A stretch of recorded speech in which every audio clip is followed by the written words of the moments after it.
Hello everybody, name's Elise. Welcome now everybody to my Superman Lois Top 10 Characters from the Thing Show.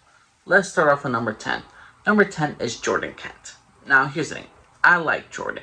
He grew on me as a character. But the problem is though, the first 5 episodes, it's really tough. It's all teenage propaganda. It's all about Jordan drama. If you were to tell me who was the main character of season 1, it would have to be Jordan. Everything was about him. He's Clark Kent's son. He gets his powers. He goes through depression. He has social anxiety. He tries out for he wants to try out for the football team and all that other stuff. It's a lot of teenage drama with him. Not to mention they paired him off with one of the worst characters, and Lana Lang's daughter, who I'm not even going to mention, who basically Jordan just keeps on going back to. He loves her. It's awful. Jordan as a character, though, he grew in Season 3, he grew in Season 4. I really was enjoying his progression as Superboy. The fame slowly got to his head a little bit. There were certain things that have changed. He gets a new outfit. Overall, it is a nice character progression, and I do enjoy Jordan Kent. Number 10 is Jordan Kent. Number 9, Lana Lang. I enjoy this Lana Lang. She's very much if Martha Kent was the heart of Smallville, for the people over there, then it's Lana Lang. Lana wants the community to grow. She wants to help the community. She wants to support her husband.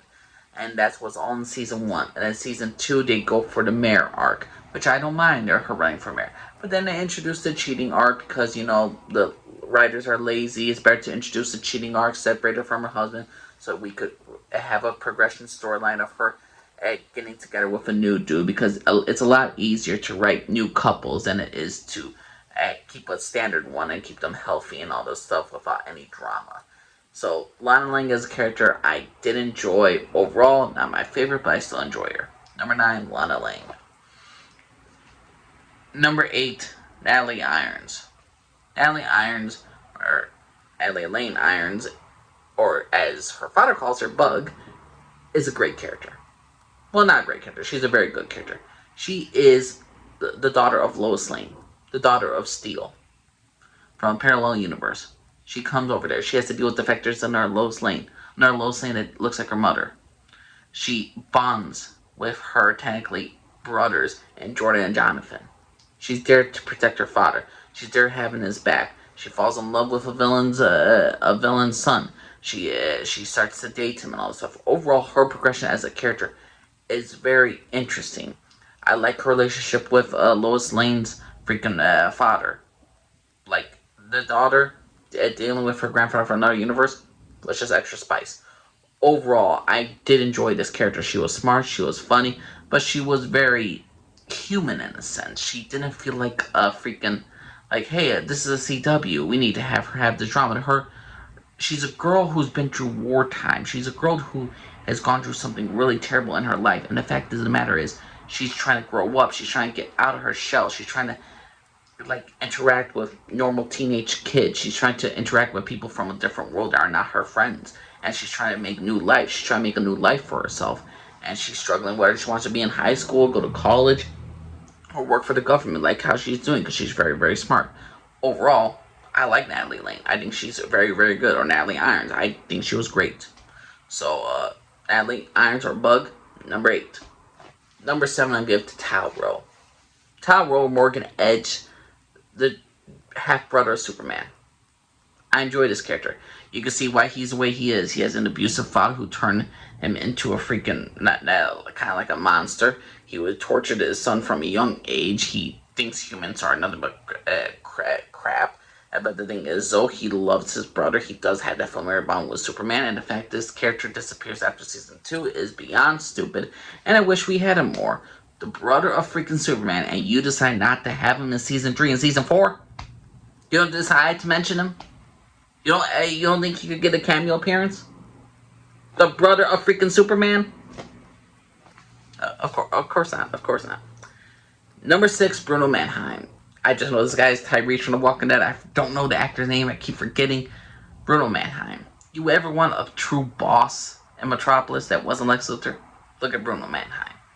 Is he as evil as Lex Luthor? Absolutely not. What does he love? He loves his wife, who's dying of cancer. He'll do anything to save her life. and he's willing to destroy everything and everyone. You dread that he's dreading families, willing to dread kids. He could be dastardly evil as much as anybody.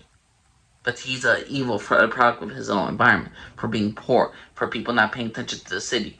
And the thing is, though, he admits it, but he's also trying to get back to the city, try to get back to the people that he has taken so much from. I enjoy Bruno Mannheim as a character. He's a very flawed character, but he's a very human character, and in some cases, a very realistic character if we're looking at the modern day sense. So, Bruno Mannheim, underrated character, number 6. Number 5, Jonathan Kent. Jonathan Kent seems like the perfect kid in some cases of Superman. He has very little flaws. He has little issues with his brother. He kind of let the fame get to his head, and when he has no powers, he actually tries to... Sorry about that. He actually tries to do things on his own. He actually tries to grow as a human being. He actually tries to grow as a character. He tries to just do things without powers, and then he does things with his powers, and it gets to his head, the fame, and he tries to be there for his family and all this stuff. For being for like 3 seasons without powers, and to actually trying to live in the shadow of his father and of his brother, was entertaining. Him and his character, he has a steady girlfriend. Well, his love life in season 1 is just ugh. But in season 2, season 3, they really develop his character. They really develop his relationship with his girlfriend. And the thing is, how he is and how he develops. If you're looking at just a kid that at a young age who already knows what he wants, what he knows what he wants to be, it's Jonathan Kent. It looks like it's just everything came up to him and he tackled it good. He's not necessarily a perfect character, but he is the most well-adjusted teenager that you'll ever get. So to me, number 5, Jonathan Kent, for not being an annoying like his brother Jordan, Jonathan Kent is not my number 5. I did enjoy Jonathan Kent as a character. So number 5, Jonathan Kent. Number 4, Sam Lane. I enjoy Sam Lane. I love this version of this character. I love Lois Lane's father. He is a military man. He hasn't been there for his daughters. You can see he regrets that. You see he regrets a lot of things, not retiring early, always serving his country, always trying to do the right thing for his country and for the world, and to help Superman protect the world. But the duty came above his family, and he regrets that. He has many regrets. He tries to connect more with his daughters. He tries to connect to his grandsons, to his granddaughters. He's there for his family. His sacrifice in season 4 was absolutely breathtaking, amazing. I love Sam Lane. Sam Lane as a character is great. He's fantastic. He's well done, well acted, well written. Number 4, Sam Lane. Number 3, Lex Luthor. Now here's the thing. Another guy from The Walking Dead, Abraham. That mustache had to go. That mustache had to go. Like, here's the thing. I could not take him seriously with that mustache. But this is a Lex Luthor who could beat the shit out of you in prison. This is a Lex Luthor who is diabolical. There is a genius to his... Lex Luthor is not a scalpel. He's a freaking hammer in this. That is his vengeance. We get a little bit of backstory that he was kind of like abused at a young age. And we get more into his... what he's gone through in prison and how he was going to sought revenge. The absolute vengeance of Lex Luthor getting back at Lois Lane, Sam Lane, and the entire Kent family is just awesome. It's breathtaking. If he would have saved the mustache sooner, I probably would have put him a little bit higher. But Lex Luthor, number 3. Number 2, and surprisingly, Lex Luthor's not number 2. Number 2 for me is John Henry Irons. Steel. If there was ever an MVP to take over to help protect the world, and it wasn't Superboy, it was freaking Steel. The first season, he wants to kill freaking Superman because he believes Superman will turn evil and kill the Lois Lane of this earth. He's willing to make sure it does not happen. His relationship with his daughter is fantastic. He struggles with his life of being there for his daughter and working for the government and trying to make a life for himself in this new world, and trying to, in some cases, he remembers his dead wife, and he tries to remember and try to appreciate her, but he also has to learn to move on. John Henry Irons is a very, very well done, written human character. I like John Henry Irons. I love his character. I like the suit of how it looks. His relationship with Superman is very interesting. Again, he tried to kill him in season 1. Then season 2, he deals with him, and then season 3, he's a little bit more integrated in Superman's life. He's there for the backup. Okay, if you need to take things in order, I'm gonna help you. I'm gonna be there as your backup. And Steel, again, this is a great version of Steel. This is possibly my favorite Steel, even though I prefer, Steel was actually, made of steel. But overall, I like the suit. I like what they did with John Henry Irons as a character, I just really enjoyed his character. And when I really thought about it at the end of the day, how much he contributes to Superman Lois, how much Superman needed help, needed backup, and it wasn't his sons. And John Henry Irons, all the sacrifices he made for his gala, for his universe, and then the universe of Superman Lois was just fantastic. So I enjoyed the shit out of John Henry Irons. Steel, number 2.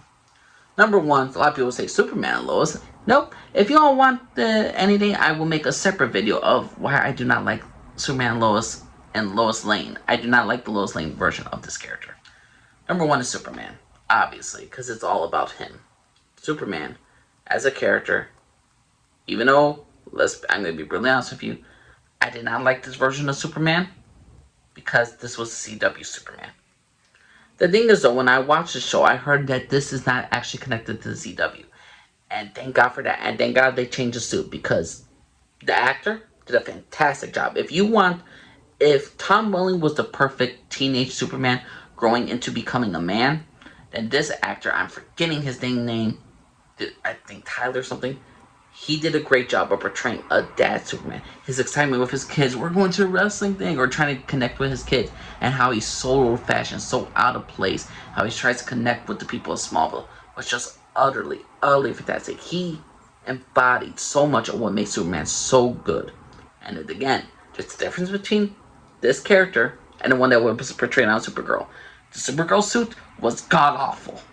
It was terrible. How he was treated in that show was awful. How he was written in that show was awful. But you take that character away, put him aside. You put this character and Superman and Lois, good writing, good storytelling. I don't care for the action scenes. It's all about the writing and how they portrayed him being a father, loving his children, how he talked with his wife during cancer, and how he integrates with the people of Smallville was utterly fantastic.